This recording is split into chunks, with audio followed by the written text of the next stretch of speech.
ओम नमः शिवाय। हर हर महादेव। प्रिय भक्तों, आज पौष मास की अमावस्या तिथि है। आज आप सुनिए अमावस्या की व्रत कथा। हिंदू पंचांग के अनुसार पौष मास की अमावस्या को छोटा पितृ पक्ष भी कहा जाता है। इस मास की अमावस्या का विशेष आध्यात्मिक महत्व है। धार्मिक मान्यताओं के अनुसार इस दिन स्नान, दान और तर्पण करने से पितरों को शांति मिलती है और परिवार में खुशहाली आती है। विशेषकर इस दिन पीपल के वृक्ष की पूजा और परिक्रमा का विधान है, जो सौभाग्य और सुख समृद्धि प्रदान करता है। एक साहूकार के 7 बेटे, 7 बहुएं और एक बेटी थी। साहूकार के घर एक ब्राह्मण भिक्षा मांगने आता था। ब्राह्मण को साहूकार की बहू भिक्षा देती थी तो वह ले लेता था, किंतु जब उसकी बेटी भिक्षा देती तब वह बिल्कुल भी भिक्षा नहीं लेता था और कहता था कि बेटी, तुम सुहागन तो हो, पर तुम्हारे भाग्य में दुख लिखा है। यह बात सुनकर बेटी को चिंता होने लगी और उसका शरीर कमजोर होने लगा। तब एक दिन उसकी माँ ने उससे पूछा कि बेटी, तुम इतनी चिंता क्यों करती हो और इन दिनों इतनी कमजोर क्यों दिखाई देती हो? तब उसने बताया कि एक ब्राह्मण भिक्षा मांगने आता है, जो कहता है कि बेटी, तुम सुहागिन तो हो, पर तुम्हारे भाग्य में दुख लिखा है। यह बात सुनकर उसकी माँ ने कहा कि अगर वह ऐसा कहता है तो मैं कल सुनूंगी। अगले दिन जब वह ब्राह्मण फिर भिक्षा लेने आया तो उसकी माँ ने छुपकर बैठ गई। जब बेटी भिक्षा देने लगी तो ब्राह्मण ने फिर वही बात बोली। इतनी बात सुनकर उसकी माँ बाहर निकल कर आई और बोली, एक तो हम तुम्हें भिक्षा देते हैं और तुम ऊपर से हमें कोसते हो। तब ब्राह्मण बोला कि मैं कोसता नहीं हूँ, जो सच है वही बोलता हूँ, जो इसके भाग्य में लिखा है वही कहता हूँ। तब माँ ने ब्राह्मण से कहा कि तुम्हें यह पता है कि इसके भाग्य में दुख लिखा है, तो यह भी बता दो कि यह कैसे दूर होगा। तब ब्राह्मण बोला कि 7 समुद्र पार एक सोना धोबिन रहती है, जो सोमवती अमावस्या का व्रत करती है। अगर वह आकर अपना फल दे दे तो इसका निवारण हो सकता है, नहीं तो विवाह होते ही इसके पति को सांप डस लेगा। यह बात सुनकर माँ बहुत रोने लगी और सोना धोबिन की तलाश में जाने लगी। चलते चलते रास्ते में तेज धूप पड़ने लगी तो साहूकारनी एक पीपल के पेड़ के नीचे बैठ गई। उस पीपल के पेड़ में एक गरुड़ पक्षी का घोंसला था, जिसमें गरुड़ का छोटा बच्चा रहता था। साहूकारनी को घोंसले के पास एक सांप जाता हुआ दिखाई दिया, तो उसने उस गरुड़ के बच्चे को बचाने के लिए उस सांप को मारकर ढाल के नीचे रख दिया। जब गरुड़ और पक्षिणी आए तो घोंसले के पास खून देखकर क्रोधित हो उठे और साहूकारनी को चोट से मारने लगे। तब साहूकारनी बोली कि मैंने तो तुम्हारे बच्चे की जान बचाई है। यह सांप तुम्हारे बच्चे को डसने वाला था, तो मैंने इसे मारकर गिरा दिया। गरुड़ ने सांप की ओर देखा, कहा कि तुमने हमारे बच्चे की जान बचाई है, अब तुम्हें मांगना है तो मांगो। तब साहूकारनी बोली कि मुझे 7 समुद्र पार सोना धोबिन के घर छोड़कर आओ। गरुड़ ने साहूकारनी को अपनी पीठ पर बैठाकर 7 समुद्र पार सोना धोबिन के घर छोड़ दिया। वहां जाकर साहूकारनी ने सोचा कि सोना धोबिन को कैसे राजी किया जाए। सोना धोबिन के 7 बेटे और 7 बहुएं थी। उसकी सातों बहुएं काम को लेकर रोज लड़ाई करती थी और काम भी नहीं करती थी। रात को जब जब सो जाते थे तो साहूकारनी सोना धोबिन के घर जाती और घर का सारा काम करती। गायों को नहलाती, घर की साफ सफाई करती, रसोई का सारा काम संभालती, चौका बर्तन करती, आटा पीसती, कपड़े धोती, पानी भरती और दिन होने से पहले चली जाती। बहुएं सोचती थी कि यह सारा काम कौन कर रहा है, लेकिन कभी भी एक दूसरे से पूछती नहीं थी। एक दिन धोबिन ने कहा कि तुम आजकल लड़ती भी नहीं हो और काम भी ठीक कर रही हो। तो बहुओं ने कहा, सासू जी, काम तो हमें ही करना पड़ता है, चाहे हम लड़कर करें या राजी से करें, इसलिए लड़ाई करने से क्या फायदा। सोना धोबी ने सोचा कि आज देखा जाए कि कौन सी बहू काम करती है। वह रात को सोई नहीं। उसने देखा कि रात को एक स्त्री आई और सारा काम करके जाने लगी। तब सोना धोबी ने बोला कि तुम कौन हो और तुम्हें ऐसी क्या जरूरत है जो तुम इतना सारा काम कर रही हो। साहूकारनी ने कहा, जरूरत है तभी तो इतना सारा काम कर रही हूँ। सोना धोबी ने पूछा कि तुम्हें क्या चाहिए। साहूकारनी बोली, पहले मुझे वचन दो, तभी मैं बताऊंगी। सोना धोबी ने वचन दिया और कहा, अब आप बताइए। साहूकारनी बोली, मेरी बेटी के भाग्य में दुख लिखा हुआ है, इसीलिए आप चलकर उसका सुहाग दे दो, अपना सोमवती अमावस्या का फल दे दो। सोना धोबिन अपने बेटे बहू से बोली कि मैं तो साहूकारनी के साथ जा रही हूँ। यदि पीछे से तुम्हारे पिताजी की मृत्यु हो जाए तो उन्हें तेल घी के कुप्पे में डालकर छोड़ देना। फिर दोनों जने साहूकार के घर चली जाती हैं। साहूकार की बेटी का ब्याह होने लगा तो दूल्हा फेरों में बैठ गया। सोना धोबिन दूल्हे के घुटनों के पास कच्चा करवा रखकर उसमें दूध डालकर सूत का तार लेकर बैठ गई। थोड़ी देर बाद सांप दूल्हे को डसने के लिए आया। सोना धोबी ने करवा आगे रखा और तार से बांध दिया, लेकिन दूल्हा डर के मारे मर गया। तब सोना धोबी ने टीके में से रोली निकाली, मांग में सिंदूर निकाला, आंख में से काजल निकाला और मेहंदी निकालकर छोटी अंगुली से छींटे मारे और बोली कि आज दिन तक मैंने जितनी सोमवती अमावस्या की है उनका फल तो साहूकार की बेटी को लग जाए, और आगे जो मैं सोमवती अमावस्या का व्रत करूं उसका फल मेरे परिवार को लगे। इतना कहते ही दूल्हा जीवित हो गया और सब सोमवती अमावस्या की जय जयकार बोलने लगे। सोना धोबिन वापस जाने लगी तब साहूकारनी ने कहा कि तुमने मेरे जवाई को नया जीवन दिया है, इसलिए तुम कुछ भी मांग लो। तब सोना धोबिन बोली कि मुझे तो कुछ भी नहीं चाहिए, सिर्फ एक हांडी दे दो। वह हांडी लेकर चली जाती है और रास्ते में सोमवती अमावस्या आती है तो सोना धोबिन हांडी की 108 परिक्रमा लगाकर पीपल के पेड़ के नीचे गाड़कर घर आ जाती है। घर आकर वह देखती है कि उसका पति मृत होकर तेल और घी के कुप्पे में पड़ा है।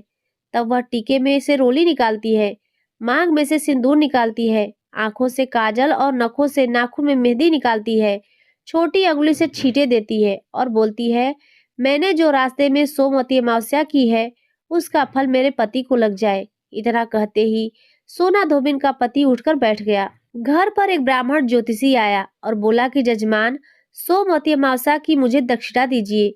सोना धोबिन बोली कि मुझे तो सोमवती अमावस्या रास्ते में आई थी तो मैंने कुछ भी नहीं किया, जो कुछ भी किया वह सब पीपल के नीचे ही गाड़ दिया। ज्योतिषी ब्राह्मण ने वहां जाकर खोद कर देखा तो उसे 108 सोने के सिक्के मिले।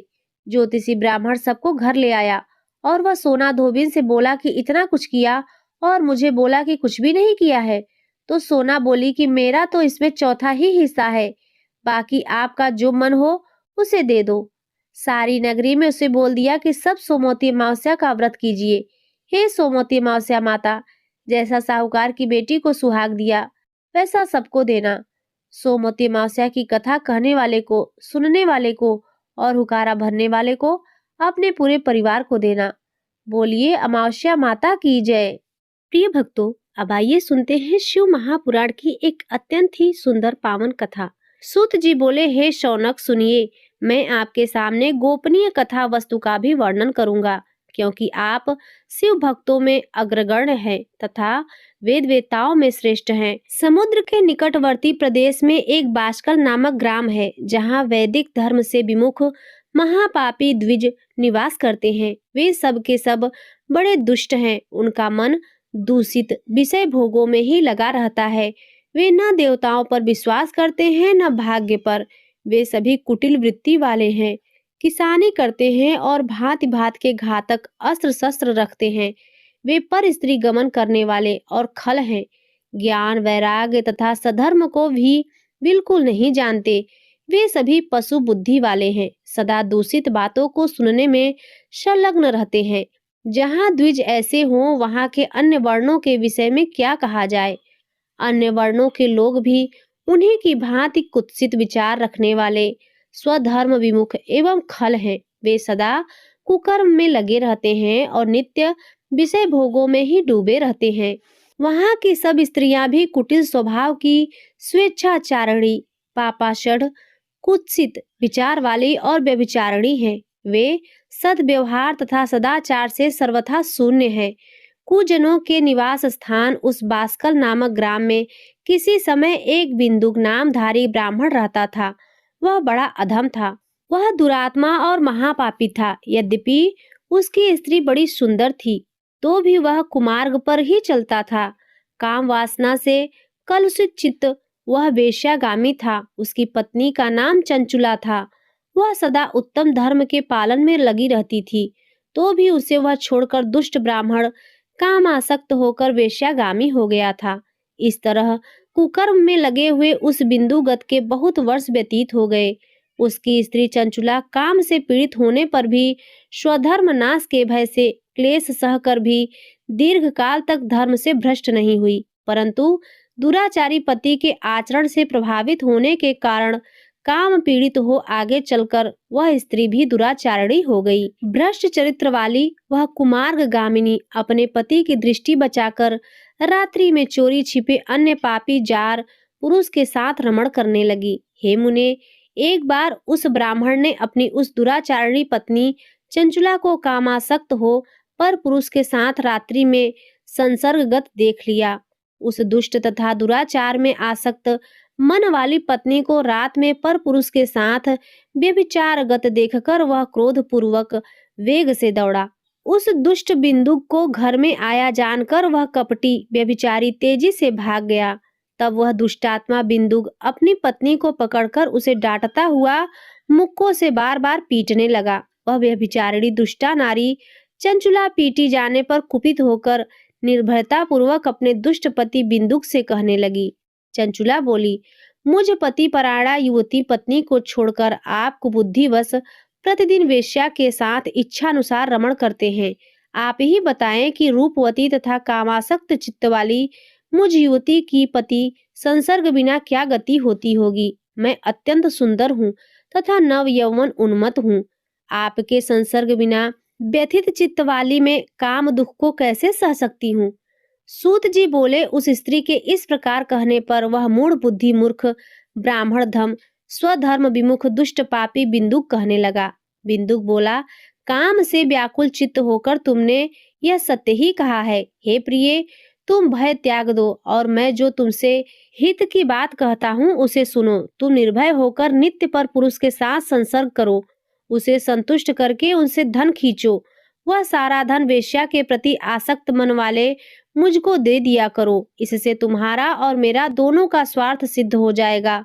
सूत जी बोले, पति का यह वचन सुनकर उसकी पत्नी चंचुला ने प्रसन्न होकर उसकी कही बात मान ली। उन दोनों दुराचारी पति पत्नी ने इस प्रकार समझौता कर लिया तथा वे दोनों निर्भय चित्त से कुकर्मलीन हो गए। इस तरह दुराचार में डूबे हुए उस मूढ़ चित्त वाले पति पत्नी का बहुत सा समय व्यर्थ बीत गया। तदंतर शूद्र जातीय वेश्या का पति बना हुआ वह दूषित बुद्धि वाला दुष्ट ब्राह्मण बिंदुग समयानुसार मृत्यु को प्राप्त हो नरक में जा पड़ा। बहुत दिनों तक नरक के दुख भोग कर वह मूढ़ बुद्धि पापी विंध्य पर्वत पर भयंकर पिचास हुआ। इधर उस दुराचारी पति बिंदु के मर जाने पर वह मूढ़ दया चंचुला बहुत समय तक पुत्रों के साथ अपने घर में ही रही। इस प्रकार प्रेम पूर्वक कामासक्त होकर जारों के साथ विहार करती हुई उस चंचुला नामक स्त्री का कुछ कुछ यौवन समय के साथ ढलने लगा। एक दिन दैव योग से किसी पुण्य पर्व के आने पर वह स्त्री भाई बंधुओं के साथ गोकर्ण क्षेत्र में गई। तीर्थ यात्रियों के संग से उसने भी उस समय जाकर किसी तीर्थ के जल में स्नान किया। फिर वह साधारणतया मेला देखने की दृष्टि से बंधुजनों के साथ यत्र तत्र घूमने लगी। घूमती घामती किसी देव मंदिर में उसने एक दैवज्ञ ब्राह्मण के मुख से भगवान शिव की परम पवित्र एवं मंगलकारिणी उत्तम पौराणिक कथा सुनी। कथावाचक ब्राह्मण कह रहे थे कि जो स्त्रियां पर पुरुषों के साथ व्यभिचार करती हैं, वे मरने के बाद जब यमलोक में जाती हैं तब यमराज के दूत उनकी योनि में तपे हुए लोहे का परिघ डालते हैं। पौराणिक ब्राह्मण के मुख से यह वैराग्य बढ़ाने वाली कथा सुनकर चंचुला भय से व्याकुल हो वहां कांपने लगी। जब कथा समाप्त हुई और लोग वहां से बाहर जाने लगे तब वह भयभीत नारी एकांत में शिव महापुराण कथा बाचने वाले उन ब्राह्मण से कहने लगी। चंचुला ने कहा, ब्राह्मण, मैं अपने धर्म को नहीं जानती थी, इसीलिए मेरे द्वारा बड़ा दुराचार हुआ है। मैं स्वामी, इसे सुनकर मेरे ऊपर अनुपम कृपा कर मेरा उद्धार कीजिए। हे प्रभु, मैंने मूढ़ बुद्धि के कारण घोर पाप किया है। मैंने कामांध होकर अपनी संपूर्ण युवावस्था व्यभिचार में बिताई है। आज वैराग्य रस से ओतप्रोत आपके इस प्रवचन को सुनकर मुझे बड़ा भय लग रहा है। मैं कांप उठी हूँ और मुझे इस संसार से वैराग्य हो गया है। मुझ बूढ़ चित्त वाली पापिनी को धिक्कार है। मैं सर्वथा निंदा के योग्य हूँ। मैं कुत्सित विषयों में फंसी हुई हूँ और अपने धर्म से विमुख हो गई हूँ। थोड़े से सुख के लिए अपने हित का नाश करने वाले तथा भयंकर कष्ट देने वाले घोर पाप मैंने अनजाने में ही कर डाले।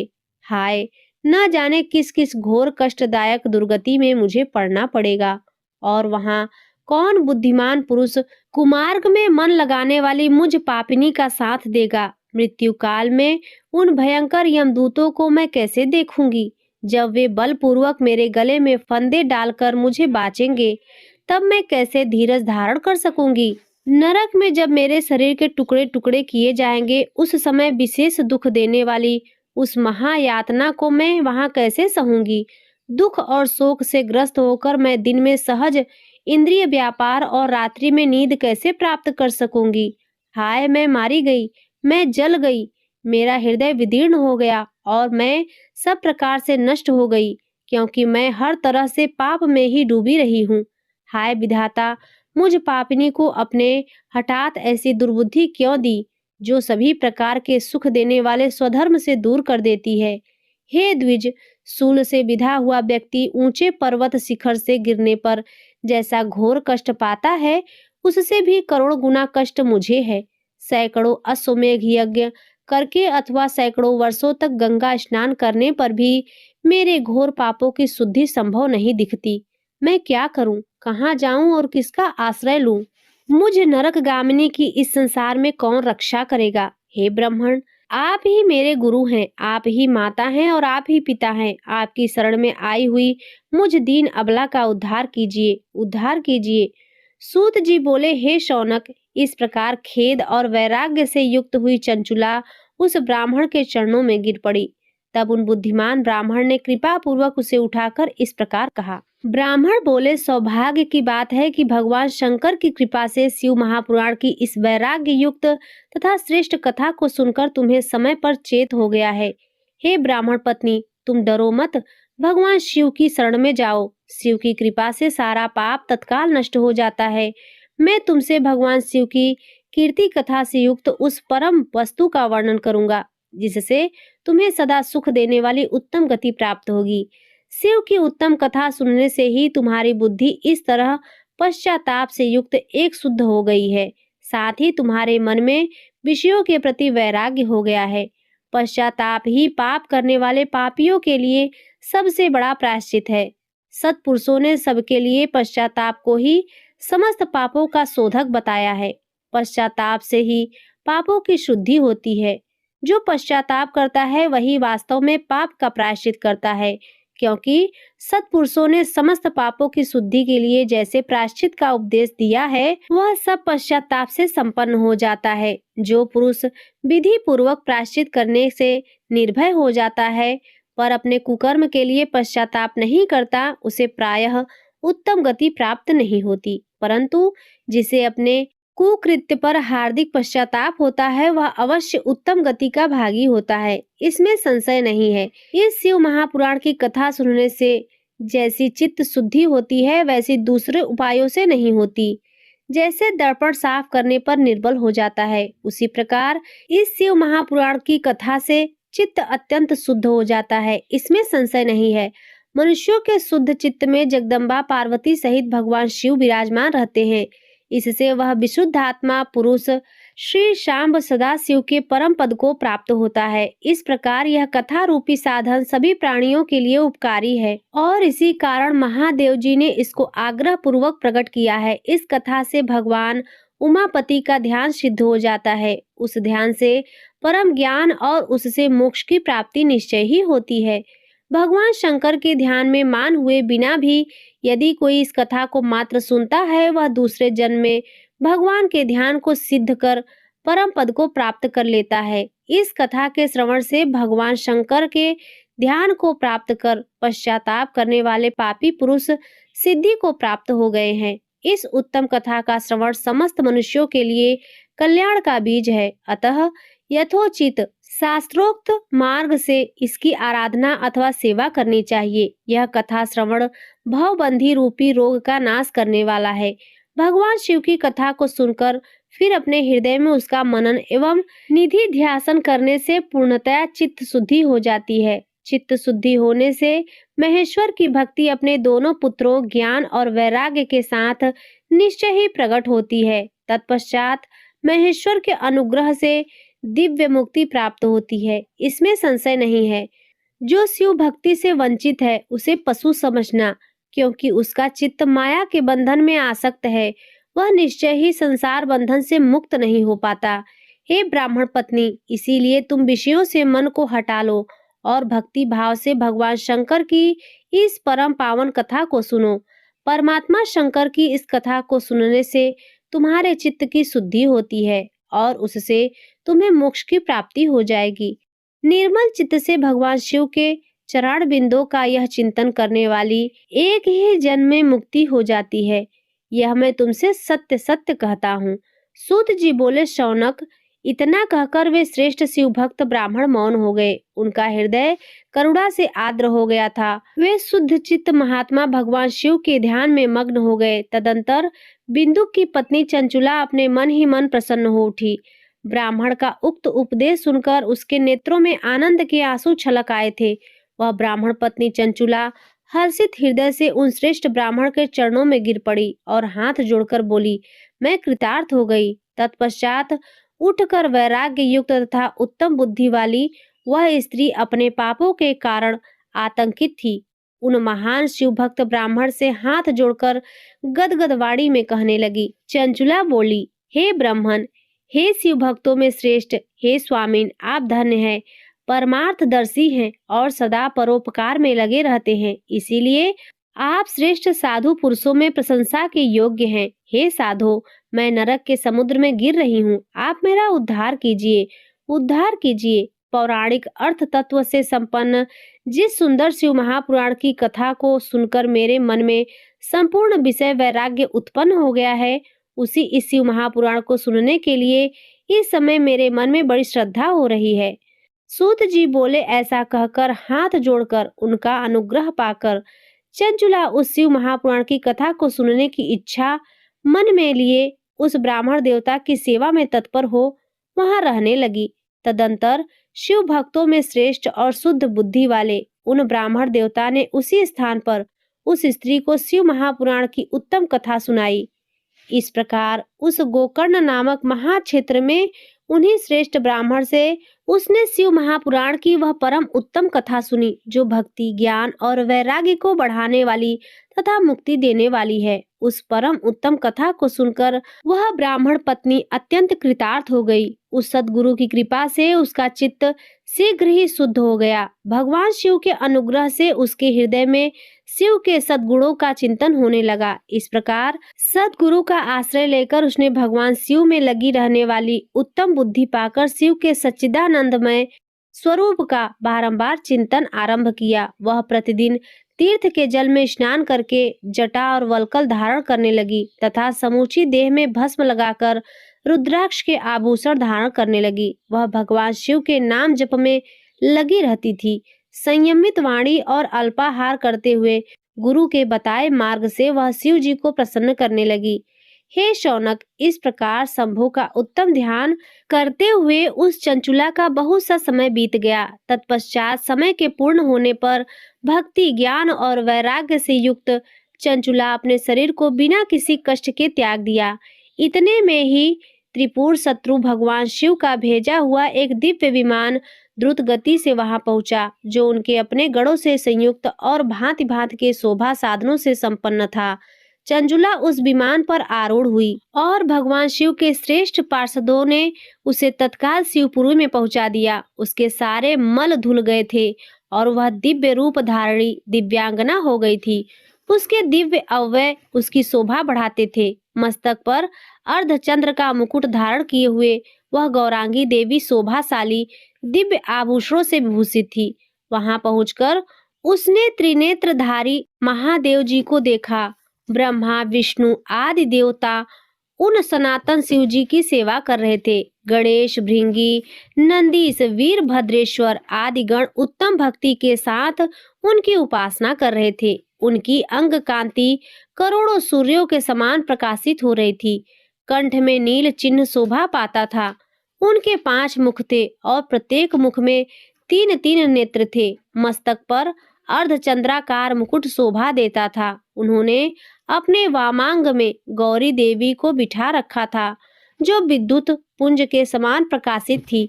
गौरीपति महादेव जी की कांति कपूर के समान गौर थी। उन्होंने सभी अलंकार धारण कर रखे थे। उनका सारा शरीर श्वेत भस्म से भासित था। शरीर पर श्वेत वस्त्र शोभा पा रहे थे। वे अत्यंत उज्जवल वर्ण के थे। इस प्रकार परम उज्जवल भगवान शंकर का दर्शन करके वह ब्राह्मण पत्नी चंचुला बहुत प्रसन्न हुई। अत्यंत प्रीति युक्त होकर उसने बड़ी उतावली के साथ भगवान को बारंबार प्रणाम किया।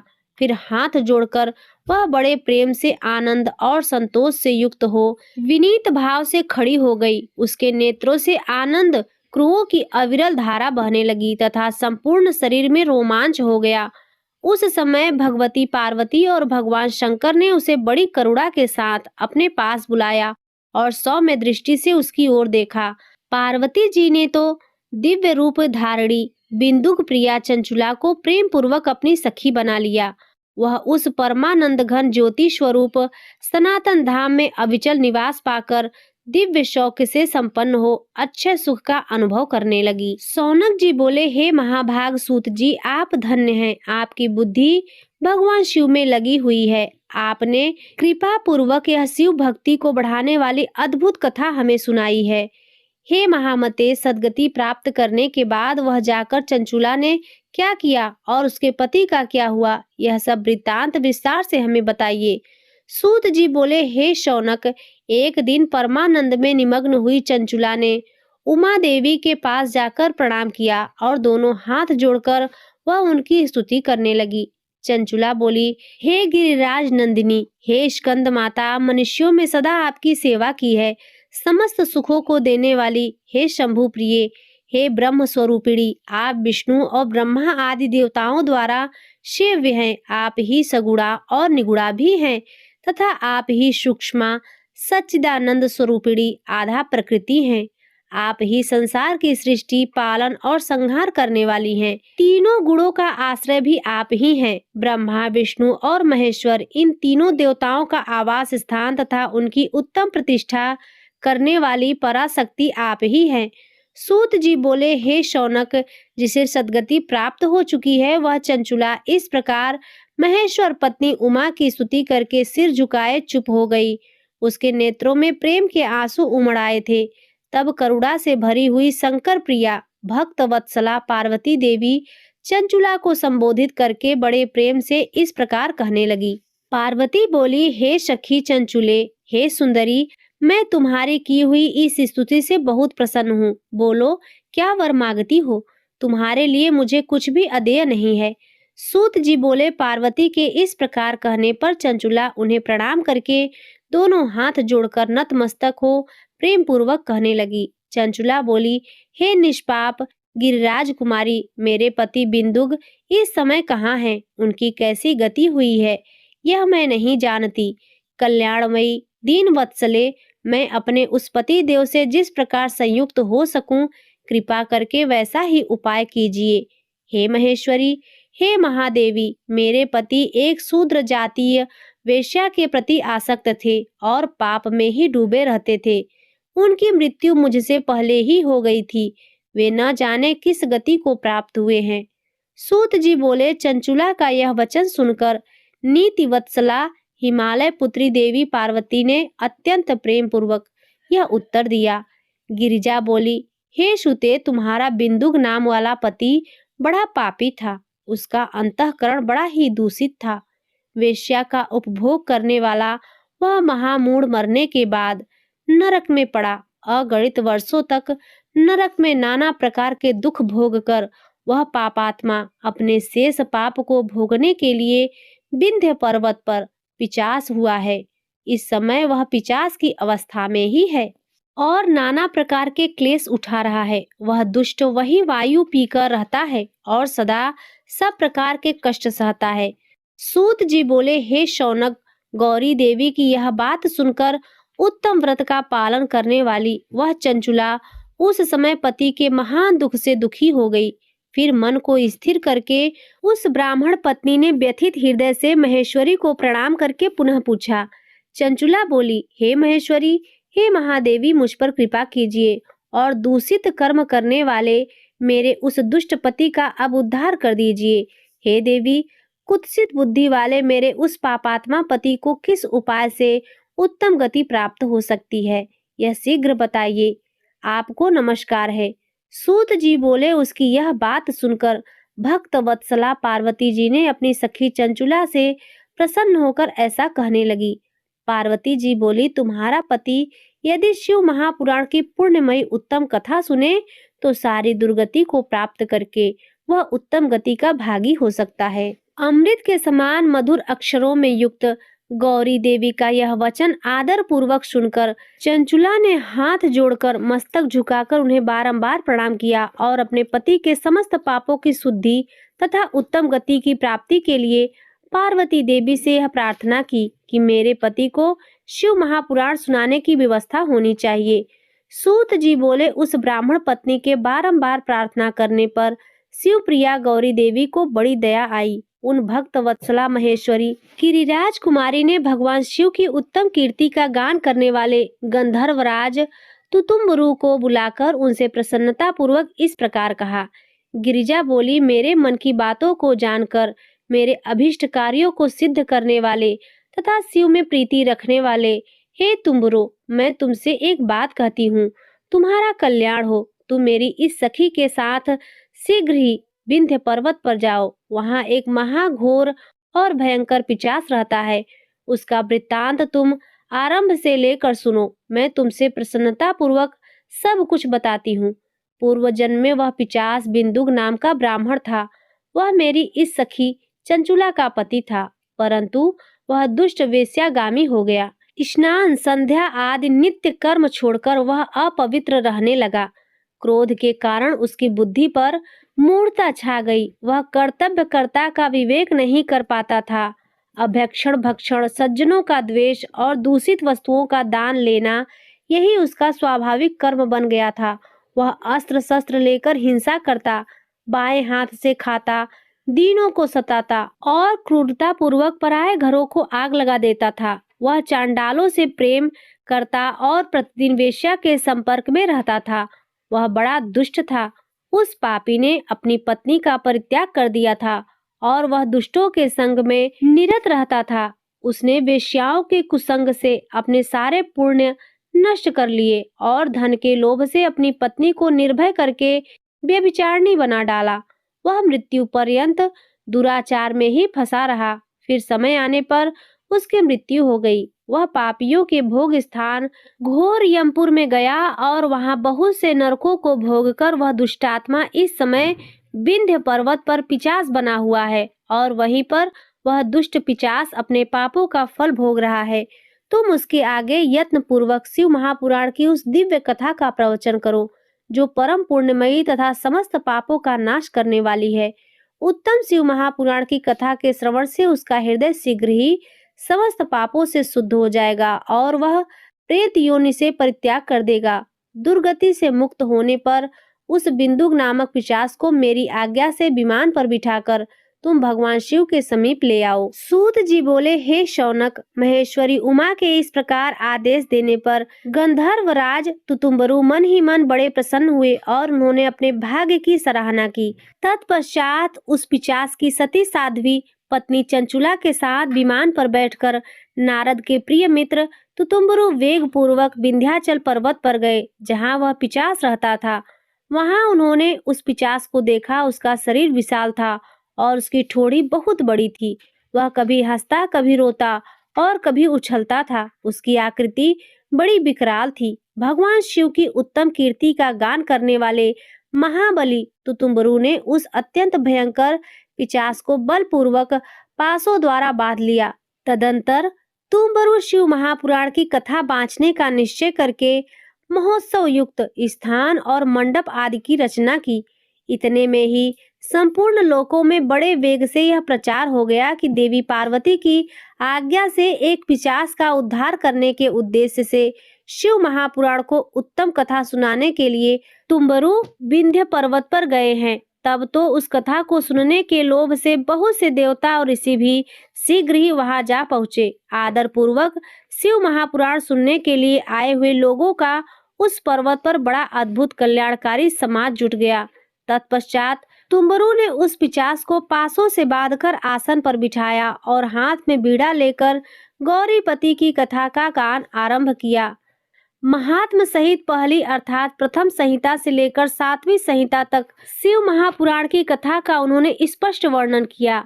7 संहिता वाले शिव महापुराण का आदर पूर्वक श्रवण करके वे सभी श्रोता पूर्णतः कृतार्थ हो गए। उस परम पुण्यमय शिव महापुराण को सुनकर उस पिशाच ने अपने सारे पापों को धोकर उस पैशाचिक शरीर को त्याग दिया। शीघ्र ही उसका रूप दिव्य हो गया, अंग कांति गौर वर्ण की हो गई। शरीर पर श्वेत वस्त्र तथा सब प्रकार के पुरुषोचित आभूषण उसके अंगों को उद्भासित करने लगे। वह त्रिनेत्रधारी चंद्रशेखर रूप हो गया। इस प्रकार दिव्य देहधारी होकर श्रीमान बिंदुक अपनी भार्या चंचुला के साथ स्वयं भी पार्वती पति भगवान शिव के दिव्य चरित्र का गुणगान करने लगा।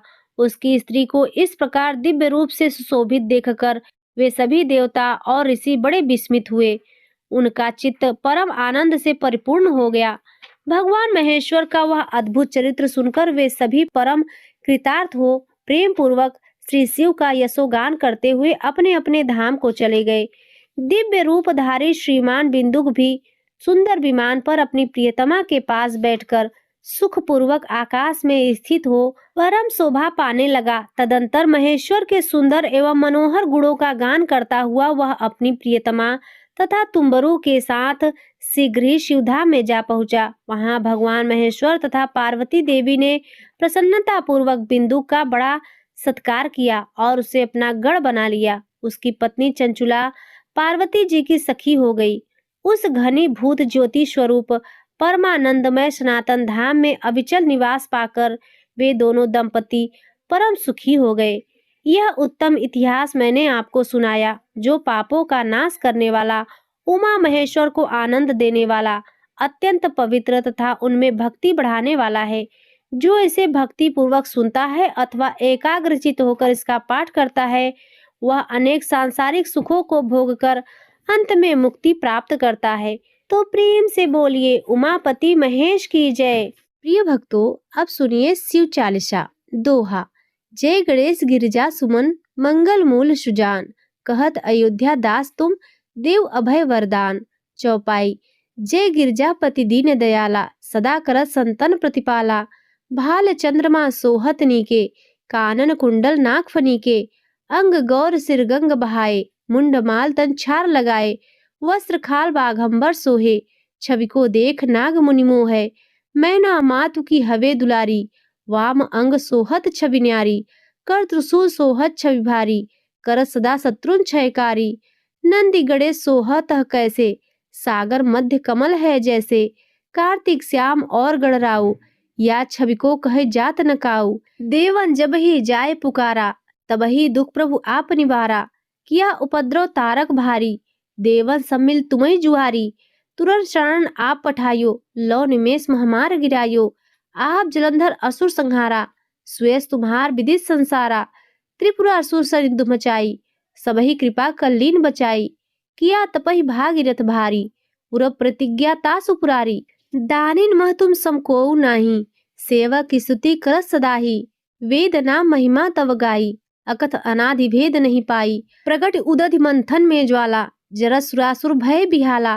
कीन्ह दया तह करी सहाई, नीलकंठ तब नाम कहाई।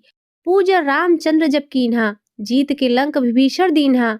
सहस कमल में हो रहे धारी, कीन्ह परीक्षा तबहि पुरारी। एक कमल प्रभु राख्यो जोई, कमल नयन पूजा चह सोई। कठिन भक्ति देख प्रभु शंकर, भय प्रसन्न दिए इच्छित वर।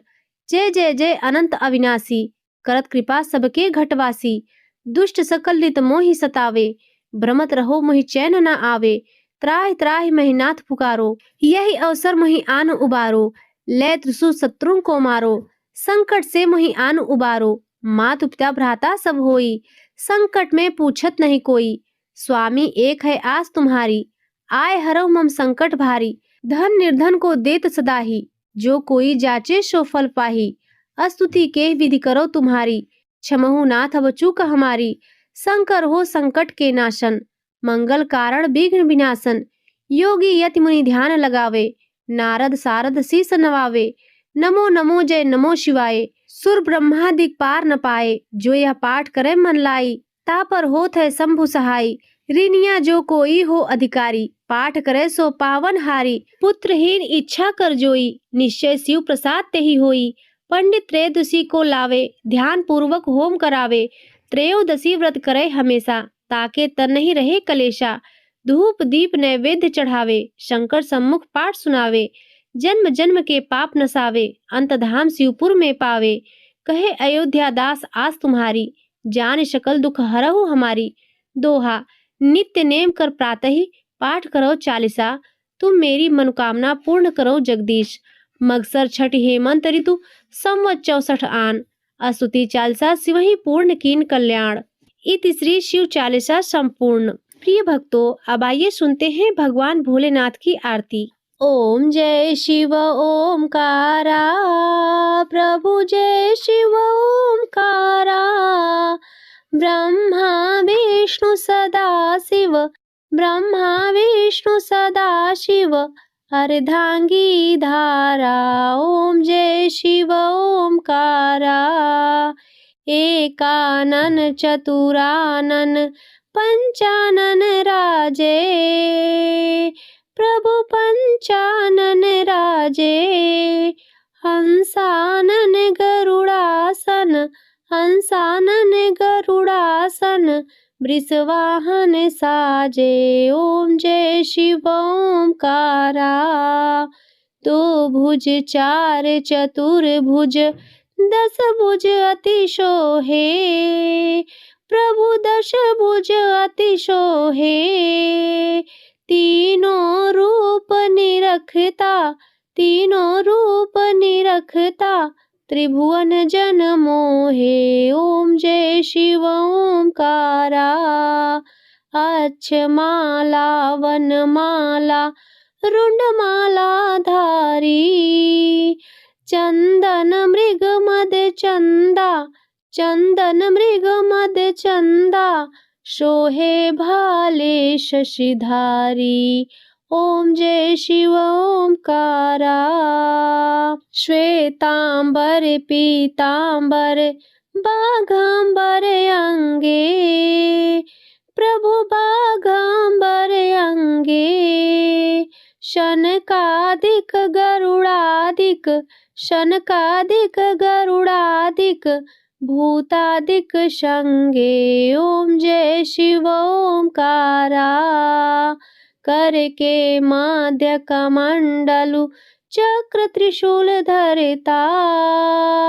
जग करता जग भरता, जग करता जग भरता।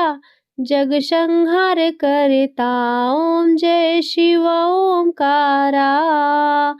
ब्रह्मा विष्णु सदा शिव, जानत अविवेका। प्रणवांछर के मादे, प्रणवांछर के मादे। ये तीनों एका, ओम जय शिव ओमकारा। काशी में विश्वनाथ विराजत, नंदी ब्रह्मचारी। नित उठी भोग लगावत, नित उठी भोग लगावत। महिमा अति भारी, ओम जय शिव ओमकारा। त्रिगुण स्वामी जी की आरती, जो कोई नर गावे। प्रभु जो कोई नर गावे। कहत शिवानंद स्वामी, कहत हरि हर स्वामी। मन वांछित फल पावे, ओम जय शिव ओमकारा। ओम जय शिव ओमकारा, प्रभु जय शिव ओमकारा। ब्रह्मा विष्णु सदा शिव, ब्रह्मा विष्णु सदा शिव। अर्धांगी धारा, ओम जय शिव ओमकारा। तो प्रेम से बोलिए गौरी शंकर भगवान की जय। प्रिय भक्तों, यह संपूर्ण कथा चालीसा आरती यदि आपको अच्छी लगी हो तो वीडियो को लाइक करना ना भूलें। चैनल पर पहली बार आए हो तो सब्सक्राइब भी करें और कमेंट में हर हर महादेव अवश्य लिखें।